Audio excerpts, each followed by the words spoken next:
kita sekarang akan membahas beberapa hal tentang masalah ekonomi.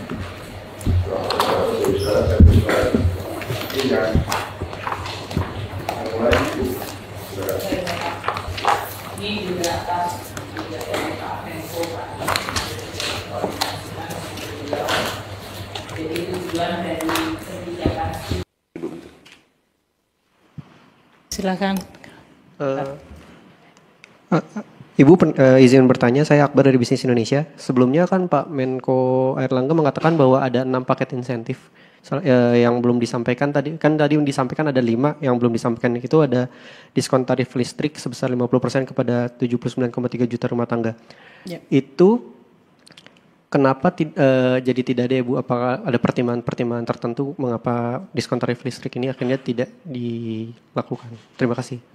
Kita sudah rapat di antara para menteri dan untuk pelaksanaan diskon listrik ternyata utuhan atau proses penganggarannya jauh lebih lambat. Sehingga kalau kita tujuannya adalah Juni dan Juli, kita memutuskan tidak bisa dijalankan. Sehingga yang itu digantikan menjadi bantuan subsidi upah. Jadi kalau kita lihat waktu desain awal untuk subsidi upah, itu masih ada pertanyaan mengenai target grupnya, karena waktu ini kan bantuan subsidi upah pernah dilakukan pada masa COVID. Waktu itu data di BPJS masih perlu untuk dibersihkan, sama seperti tadi data Zen.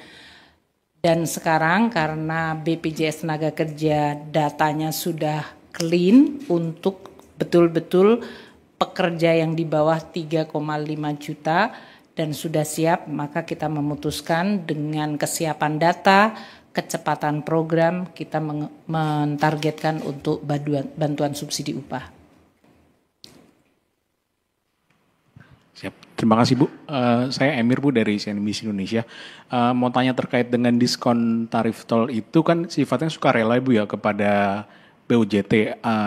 Apakah udah dikomunikasikan dengan BUJT untuk menjalankan diskon tarif tol ini, dan apakah ada penolakan ya Bu dari BUJT sendiri melihat sifatnya sendiri ini kan sukarela, sementara saat ini juga banyak badan usaha jalan tol yang keuangannya berat gitu. Terus terkait dengan untuk apakah nanti akan ada insentif langsung untuk bagi yang terkena PHK Bu, melihat banyak fenomena sekarang ini yang banyak PHK yang terjadi gitu. Terima kasih.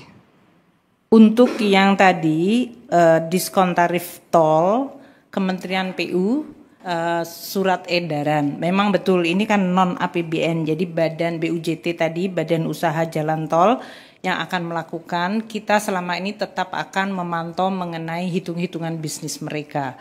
Jadi dalam hal ini nanti kita juga akan perhatikan apakah dengan adanya diskon ini viability-nya dari bisnis jalan tol mereka masih tetap baik, dan kalau seandainya mereka mengalami hal-hal yang sifatnya dampak negatif, itu langkah apa yang akan dilakukan. Namun kita sudah melakukan beberapa kali, rasanya tetap bisa dijalankan dengan baik. Yang kedua tadi apa pertanyaannya? Oh, untuk yang PHK. Ya tadi memang yang berhubungan dengan pekerja di industri yang labor intensif, yang kita berikan adalah kemungkinan kalau terjadi kehilangan pekerjaan, mereka mendapatkan jaminan kehilangan pekerjaan. Dan ini iurannya kita berikan diskon 50%. Untuk diketahui saja oleh teman-teman bahwa untuk JKK ini APBN sudah memberikan top up bantuan supaya BPJS bisa memberikan JKK untuk para pekerja yang kehilangan pekerjaan dengan sekaligus mengambil JKK tersebut. Sehingga ini tetap BPJS Kesehatan Keuangannya tetap ada, APBN memberikan dukungan langsung, dan para pekerja yang mengalami kehilangan pekerjaan akan diberikan juga jaminan kehilangan pekerjaan. Pemerintah terus akan mengakselerasi berbagai program-program yang bisa menciptakan kesempatan kerja. Tadi telah diinventarisir, pertama untuk anggaran bagi rehabilitasi sekolah. itu dilakukan untuk Kementerian Dikdasmen, renovasi sekolah, itu akan segera dilakukan untuk sekitar 300.000 sekolah dengan anggaran 16,9 triliun. Ini sudah mulai dijalankan. Yang kedua, Menteri PU juga akan mengakselerasi pembangunan irigasi, ya Pak Menteri, dalam hal ini untuk mendukung ketahanan pangan. Ini juga proses anggarannya sudah dilaksanakan untuk segera bisa dilaksanakan konstruksinya pada bulan Juli atau paling lambat Agustus sebelum musim tanam yang tadi Pak Menteri Pertanian itu 12 triliun rupiah.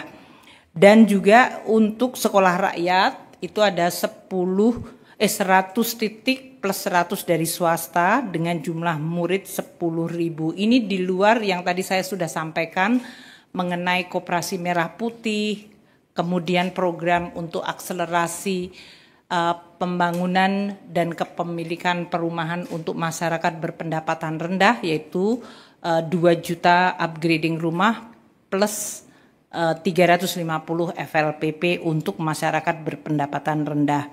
Itu 84 triliun anggarannya sendiri. Jadi banyak program yang dibiayai APBN langsung yang diharapkan bisa memberikan kesempatan kerja kepada masyarakat, yang ini diharapkan bisa menurunkan berbagai ekses dari persaingan di tingkat global, terutama untuk industri padat karya. Mungkin itu ya. Terima kasih.